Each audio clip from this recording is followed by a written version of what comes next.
Sedona. What is it about Sedona? People will come to Sedona almost as though they're coming on a pilgrimage sometime for spiritual refreshment, spiritual deepening, more understanding of their life and their purpose. We found a place of immense beauty, people with a common intention, and an energy like we'd never felt before. We were told of the vortexes, and we set out to find them. But one destination proved to be much more than we expected. It was a sacred land, and people from all walks of life and from distant lands came together to build something amazing in West Sedona. A Tibetan Buddhist stupa. A stupa is really interesting. A stupa is maybe in some ways kind of similar to a vortex in terms of the idea of it amplifying energy because of the way it's built, because of its inherent qualities. It radiates blessings. But actually, it's much more than a vortex. It's really considered to be, in the Buddhist tradition, like a wish-fulfilling jewel. Just an article in the magazine, the first thing I looked at and saw, and the only thing I read in the whole magazine was Sylvia's article about the stupa being built. So, of course, I put the magazine down and said, well, I'm going to do that. I don't know that I ever thought I was doing something big or special, but at those moments, I think I sensed that there's more going on here than I can even comprehend. For over 2,600 years, stupas have graced the earth and are a place for meditation and prayer for people of every religion.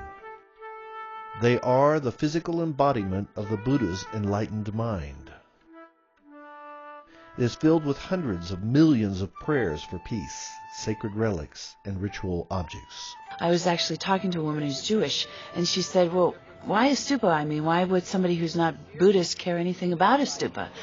And so, we talked about it, and everyone has their own word for that sort of consciousness, that mind beyond that they aspire to. And it could be God consciousness, Christ consciousness, enlightenment, the oneness of all it is. So to go up to a place that is the embodiment of the mind of enlightenment is a place that's beyond definition. You don't have to be Buddhist. You don't have to be anything. I think that if you come here with a pure heart and intentions to be of benefit to oneself and to others, that miracles seem to happen. I know other stories from some of the stupas in Maryland as well with people who had incurable diseases who really just had miraculous rebounds. It's not uncommon for that to happen. There are people who come here and absolutely feel that whatever prayers they had in their heart or whatever questions they had, they come away feeling like something has been answered, something changes in their life. So the walking around it actually begins to create a virtuous energy field. And if you have something that you are struggling through, some kind of a problem, someone who's sick in your family, you can come to a stupa and make prayers for their benefit. And so that prayer energy will go towards helping that individual. A brother of mine has had 4 different aneurysms and is in Atlanta, Georgia, so I'm here to pray for him and to do my service for him.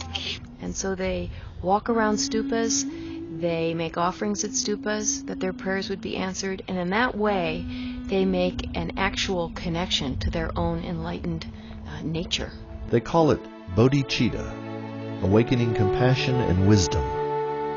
They've maintained a 24-hour prayer vigil for world peace for over 21 years. They're developing a network of global communications with teaching programs through the use of the internet. And they're fulfilling the vision to build a teaching center, a temple, and complete the plans for the stupa sacred gardens. The world is a difficult place right now, and it doesn't seem to be getting that much better.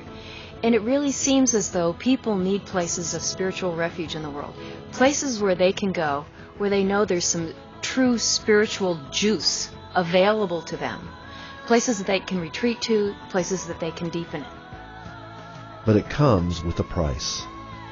It is theirs to know that all humanity will make the leap to compassion and wisdom, and it is ours to know that we can help them help us.